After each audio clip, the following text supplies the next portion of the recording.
Hello and welcome, or welcome back to the Import-Export Hub channel, everybody. Baurin Bagdan here, your host for the next 10 minutes or so. Thanks for joining in. And guys, without prolonging too much this intro, let's dive into today's topic, in which I will cover 5 products that are worth importing from Thailand. And the first one is rice, as Thailand is the second largest exporter of rice in the world. It has an absolute advantage here, so I had to include this product. Even though, as we can see here, in terms of value at least, Thailand's exports are on a downward trend from 2018 onwards, some 40% contraction if we compare the figures from 2021 with those of 2018. It's quite a lot if you ask me, but still, as I've said, Thailand remains a very big and important source of rice worldwide. And we see that in 2021 it exported some $3.35 billion of worth of rice, with the United States here, South Africa, and China as the main partners, which were followed by others like Japan, Cameroon, or Mozambique, to name just a few. The top 10 partners make up for roughly 62% in the overall exports from this heading, with the United States and South Africa alone having 25-26%. And in what concerns the year-on-year changes, we have a contraction in 2021, 9% in relative terms, and some $336 million in absolute ones, mostly because of the US buyers, who in 2021 imported with some $195 million less than in 2020. Even though we see here that Iraq, for example, had nice figures both in absolute and relative terms. And guys, I'm not an expert in commodity trading, but if I were a Thai rice exporter, for sure I will try to put my eggs in other baskets as well, you know the saying. But with a big focus on the Philippines and Africa, maybe Middle Eastern countries could be a good market, but personally I think that the Indian and the Pakistani traders are pretty much controlling those markets. So it will have to come down to Africa and the Philippines. Again, it's just my humble and very biased opinion, don't take my word for it. So let's see who were the main drivers here, which unsurprisingly, guys, was rice, semi-milled or wholly milled rice to be exactly, whether or not polished or glazed, both towards the United States and Japan here. Moving now to my second recommendation for you, we have here heading 8516, electric instantaneous or storage water heaters. Thailand has a competitive advantage here. It's housing a lot of manufacturers, and we see that in 2021 alone it exported around $1.3 billion, with the United States, Japan, and Canada as the main partners, which were followed by other important ones like, I don't know, Australia, Myanmar, or Laos, to mention just a couple from this top 10 list.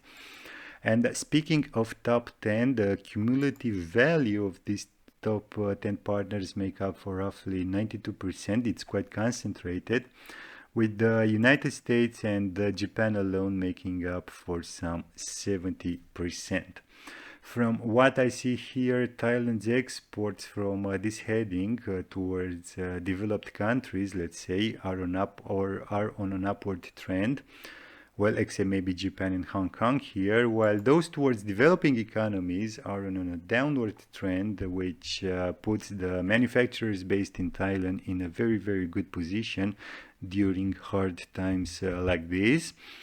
Now, in what concerns the year-on-year changes, we have a 23.4% positive change, some $233 million, if I were to put a dollar figure to this percentage, with four countries from this top 10 list registering contractions, Japan here having the largest one, some $72 million, while the rest of 6 had positive figures, the largest happening in relation with the United States, who imported with $254 million more in 2021 than it did in the previous year, so 2020.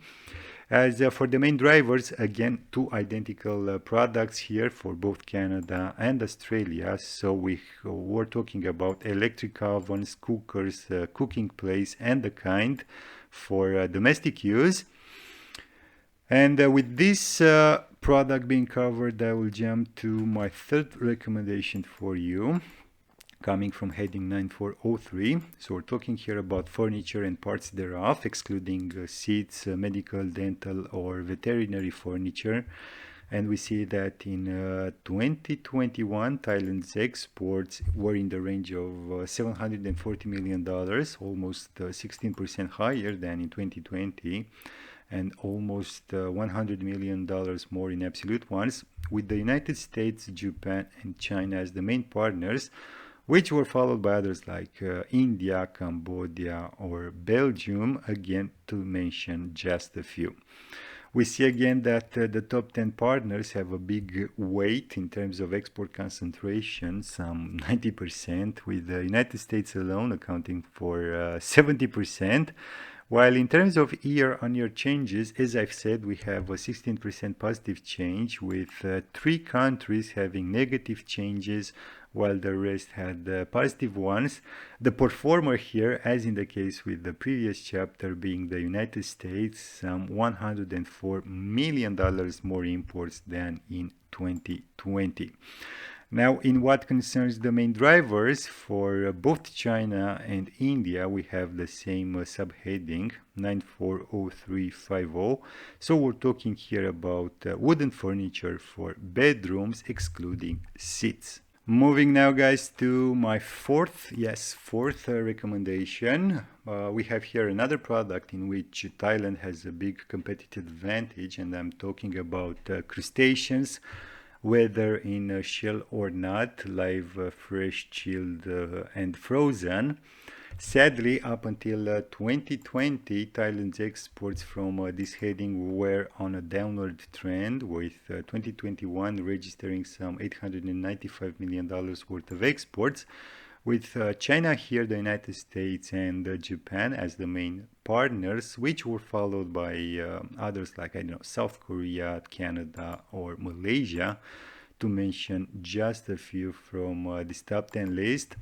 The cumulative share of these 10 partners is very high, almost 94%, with China, the United States, and Japan making up for roughly 67%, which again is very concentrated.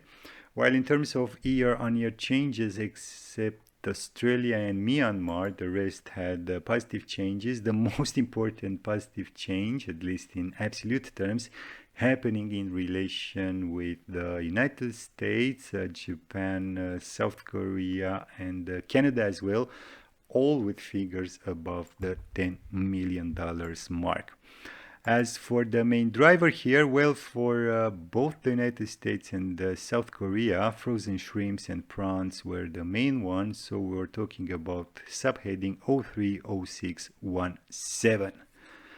And guys, with this heading being also covered, I'll now move to my fifth and last recommendation for you, coming from heading 7615. So table, kitchen, or other household articles.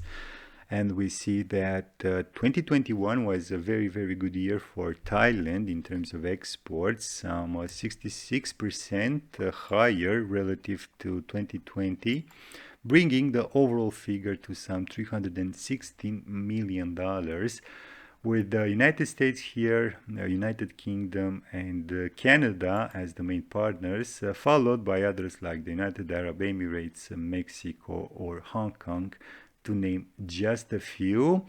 While relative to the export concentration, the United States alone accounts for 89%, while the top 10 make up for some 97.3%, which is again crazy. It's very, very high, and I think it's the highest from all these 5 products that I've presented so far.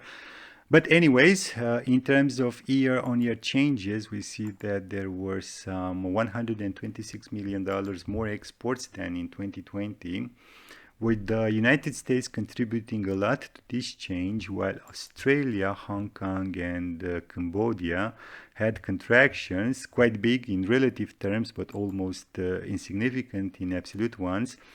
And let's face it, guys, they didn't make a dent if we compare with the figures coming from the United States.